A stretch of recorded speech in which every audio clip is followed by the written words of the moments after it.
প্রিয় ছাত্রছাত্রীরা, আজকে আমি তোমাদের কেবিএর মাধ্যমে ক্লাস 9 বাংলার যে সমস্ত প্রশ্নগুলো দেওয়া হচ্ছে 2025 সালে রায়মাটির প্রশ্নবিচিত্রাতে প্রথম পর্যায়ক্রমিক মূল্যায়নের জন্য 6 নম্বর স্কুলে পেজ নম্বর 13 সেখানে যে সমস্ত প্রশ্নগুলো আছে সমস্ত প্রশ্নের উত্তর আমরা আলোচনা করবো আজকে এই ভিডিওর মাধ্যমে। তোমরা ভিডিওটা শুরু থেকে শেষ অবশ্যই দেখবে, আর চ্যানেলে নতুন থাকলে অবশ্যই তোমরা চ্যানেলটাকে সাবস্ক্রাইব করে রাখবে পরবর্তী শুরুগুলো প্রশ্নোত্তর পাওয়ার জন্য। এবং এর আগের যে শুরুগুলো ছিল সেগুলোর প্রশ্নোত্তর আমরা আলোচনা করে দিয়েছি, তোমরা প্লেলিস্ট থেকে পেয়ে যাবে, অবশ্যই সেই প্রশ্নোত্তরগুলো দেখে নেব। এবং এই প্রশ্নোত্তর পিডিএফ তোমরা পরবর্তীতে আমাদের টেলিগ্রাম চ্যানেল থেকে পেয়ে যাবে, ডেসক্রিপশনে লিঙ্ক দেওয়া আছে, সেখান থেকে যুক্ত হতে পারবে। 6 নম্বর স্কুল দেখো, প্রথমে 8টা এমসিকিউ প্রশ্ন দেওয়া আছে। 8 নম্বর, একের দাগে বলা আছে সঠিক উত্তরটি নির্বাচন করো। প্রথম প্রশ্ন, কলিঙ্গে সংগ্রে সকল লোক যে জৈমিনী কি নিবারক ঋষি? সেটা হবে কি বজ্রপাত নিবারক। এর পরের প্রশ্ন, ইলিয়াস গল্পটি লেখা হয় 1885 খ্রিস্টাব্দে। এর পরের প্রশ্ন দেওয়া হচ্ছে, নোঙর কবিতাটিতে নোঙর যার প্রতীক সেটা হবে মানব জীবনের অলঙ্ঘ বন্ধনের অলগ্ন বন্ধনের প্রতিভু। এরপরে প্রশ্ন, দাম গল্পের মর্মকথা হলো মর্মকথা হলো ছাত্র শিক্ষকের মধুর সম্পর্ক। এরপরে প্রশ্ন, চলন্তিকাটা টেনে বার করতে চলন্তিকা হলো, তো এখানে তোমাদের হবে কি অভিধান, অপশান ঘ। এরপরে আছে, প্রফেসর শঙ্কু মানুষের ক্ষুধা নিবৃত্তির জন্য আবিষ্কার করেন, সেটা হবে বটিকা ইন্ডিকা। এরপরে কুঞ্চিত স্বরধ্বনির দৃষ্টান্ত হলো, এটা হবে ও, অপশান গ। এরপরে আছে, সখী থেকে সই, এতে যে ধরনের ধ্বনি পরিবর্তন ঘটেছে সেটা হবে কি অন্ত ব্যঞ্জন লোপ। এরপরে যে প্রশ্নগুলো আছে দেখো, সেটা বলা আছে 2 দাগের, কম বেশি 15টি শব্দে নিচের প্রশ্নগুলো উত্তর দাও। তো প্রথম প্রশ্ন এখানে বলা হয়েছে দেখো, সেটা বলা হয়েছে দেখো কি যে মহর্ষি কর্ণ শকুন্তলাকে কোথায় পেয়েছিলেন? এটা হবে তপবনে। তাহলে লিখবে কি তপবনে। এরপরে প্রশ্ন ছিল, নোঙর কবিতাটি কোন কাব্যগ্রন্থের অন্তর্গত? এটা হবে সাদা মেঘ কালো পাহাড়। সাদা মেঘ কালো পাহাড়। এরপরে প্রশ্ন, বোম যাত্রীর ডায়েরি গল্পে ডায়েরি লেখার প্রথম তারিখটা কত ছিল?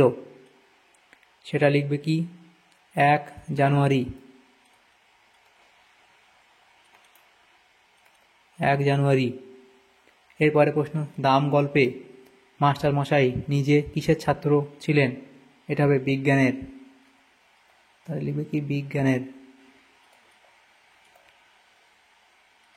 এরপরে প্রশ্ন ছিল, অতি প্লাস উন্নতি সন্ধিযুক্ত করলে কি হবে? এটা তোমাদের হবে কি অতুন্নতি। তাহলে অতুন্নতি। এরপরে প্রশ্ন, নাত্র থেকে নাবে কি ধরনের পরিবর্তন? এটা হবে অন্ত ব্যঞ্জনাগম। এটা হবে কি অন্ত ব্যঞ্জনাগম। 2.7 প্রশ্নে বলা আছে দেখো, উদাহরণসহ বিষমী ভবন কাকে বলে লেখো। তো লিখবে পাশাপাশি দুটি সমধ্বনির একটির পরিবর্তন ঘটলে তাকে বিষমী ভবন বলে, আর এর উদাহরণ দেবে শরীর থেকে শরীর। তো এটা লিখবে। এরপরে 3 দাগে যে প্রশ্নগুলো আছে সেগুলো নেক্সট পেজে আলোচনা করবো। 2 নম্বর দেওয়া আছে, প্রত্যেকটা প্রশ্ন 2 নম্বর করে। প্রথম প্রশ্ন ছিল কি, শুনে অতিথিরা ভাবতে বসলো। অতিথিরা কারা, কোন কথার প্রেক্ষিতে তারা ভাবতে বসলো, সংক্ষেপে লেখো। এটা তোমরা অবধি লিখবে। এরপরে আছে, বিপাকে ভবন ছাড়ি প্রজা দিল রড শব্দের অর্থ কি? এটা তোমরা লিখবে। এরপরে দেখো দেওয়া আছে, প্রসঙ্গ সহ তাৎপর্য বিশ্লেষণ করো, এখান থেকে শুরু করে এই অবধি লিখবে।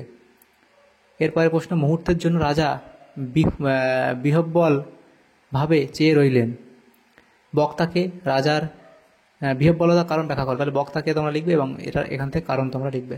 এরপরের প্রশ্ন দেওয়া আছে দেখো, সেটা 3.4 প্রশ্ন, তারপর ভাটার শোষণ, তারপর অর্থাৎ কার পর? উক্তিটির মধ্য দিয়ে কবি কি বলতে চেয়েছেন? এটা তোমরা লিখবে। এরপরে প্রশ্ন দেওয়া আছে দেখো, 4 দাগে যে প্রশ্নগুলো আছে, 5 দাগে এবং 6 দাগের প্রশ্নগুলো নেক্সট পেজে আমরা আলোচনা করব। তো প্রথম প্রশ্ন ছিল 4.1, ছাত্র ও শিক্ষকের মানবিক সম্পর্কের এক অসামান্য দলিল দাম গল্পটি আলোচনা করো। তো এই অবধি লিখবে। এরপরে রূপক কবিতা রূপে নোঙর কতখানি সার্থক আলোচনা করো, তার ভূমিকা, কবিতার বক্তব্য। এরপরে তোমরা এই অবধি লিখবে। এরপরে আছে, এখন থেকে তুমি আমার একজন বিশিষ্ট প্রিয় বন্ধু হলে কারা পরস্পরের বন্ধু হয়েছে? বিশিষ্ট বন্ধু হয়ে ওঠার যথার্থ কারণগুলি নাটক অনুসরণে ব্যাখ্যা করো। তাহলে এখান থেকে শুরু করে এই অবধি তোমরা লিখবে। এরপরের প্রশ্ন লিখবে 4.4-এর প্রশ্ন। সেখানে বলা আছে কলিঙ্গ দেশে ঝড় বৃষ্টি কবিতাটি কোন মঙ্গল কাব্যের কোন খণ্ডের অন্তর্গত? কলিঙ্গ দেশে ঝড় বৃষ্টি অংশে প্রাকৃতিক বিপর্যয়ে যে চিত্র বর্ণিত হয়েছে তা আলোচনা করো।